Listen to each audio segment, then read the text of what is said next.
పోరుమామిళ్ల మండలంలో ఉన్నటువంటి ప్రైవేట్ విద్యా సంస్థలపై చర్యలు తీసుకోవాలి మరియు గుర్తింపు లేని విద్యా సంస్థలపైన చర్యలు తీసుకొని సీజ్ చేయాలని ఎస్ఎఫ్ఐ జిల్లా ఉపాధ్యక్షులు వీరపోగు రవి అన్నారు.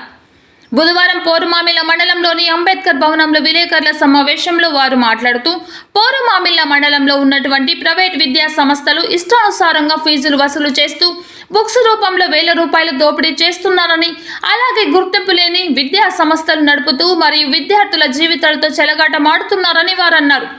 ఫీజులు నోటీస్ బోర్డులో పెట్టకపోవడం దుర్మార్గమైన పరిస్థితి. అలాగే విద్యార్థుల జీవితాలతో వారి తల్లిదండ్రుల రక్తాన్ని పీడిస్తూ అధిక ఫీజులు వసూలు చేస్తున్నటువంటి యాజమాన్యం పైన కఠిన చర్యలు తీసుకోవాలని వారు జిల్లా ఉన్నత అధికారులకు డిమాండ్ చేశారు. అదేవిధంగా విద్యా సంస్థలు తెరిచి 2 నెలలు అవుతున్న పలుమార్లు జిల్లాలో ఉన్నటువంటి ఉన్నత అధికారులకు వినతి పత్రాలు అందించినా కూడా ఇప్పటి వరకు విద్యా సంస్థలపై చర్యలు తీసుకోకపోవడంపై అనుమానాలు వ్యక్తం చేస్తున్నాయని వారు అన్నారు.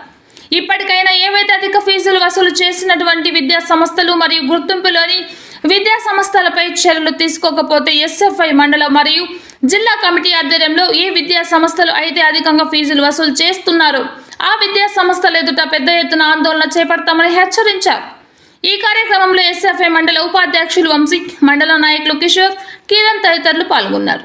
HR9 news Andhra Pradesh Telangana incharge M Ramachandraiah, AP incharge Hrudayanath, Kadapa జిల్లా స్టాఫ్ రిపోర్టర్ గంగ సుబ్బారాయుడు.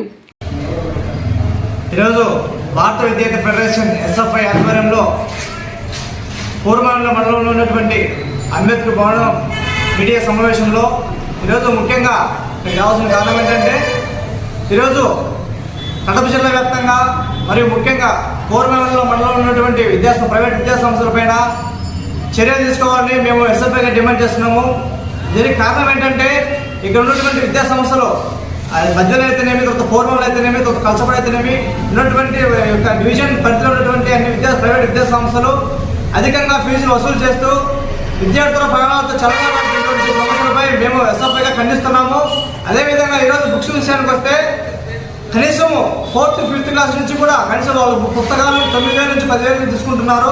ఇలాంటి దోపిడీ అరికట్టాలని, అలాగే ఎన్నోసార్లు కూడా మేము విద్యాశాఖ అధికారులకు వినతి పత్రం ఇవ్వడం జరిగింది. కానీ ఎటువంటి స్కూళ్ళు తెలిసి 2 నెలలు అవుతున్నా కూడా కనీసం వాళ్ళ చర్యలు తీసుకునే దౌర్భాగ్యం కనిపిస్తూ ఉంది ఈరోజు.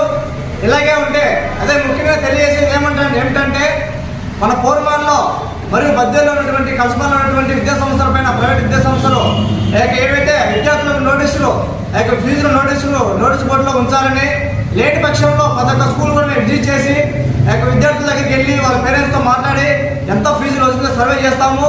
ఖచ్చితంగా ఎవరైతే అధికంగా ఫీజులు పెంచుతున్నారో వాళ్ళ విద్యా సంస్థల దగ్గరికి వెళ్ళి ఖచ్చితంగా పెద్ద ఎత్తున ఆందోళన చేపడతామని మేము ఎస్ఎఫ్ఐ డిమాండ్ చేస్తూ హెచ్చరిస్తున్నాం. లేని పక్షంలో రాష్ట్ర వ్యాప్తంగా ఈ యొక్క రాష్ట్ర పిలుపిస్తామని మేము డిమాండ్ చేస్తూ ఎస్ఎఫ్ఐ జిల్లా ఉపాధ్యక్షులు వీరపోగు రవి.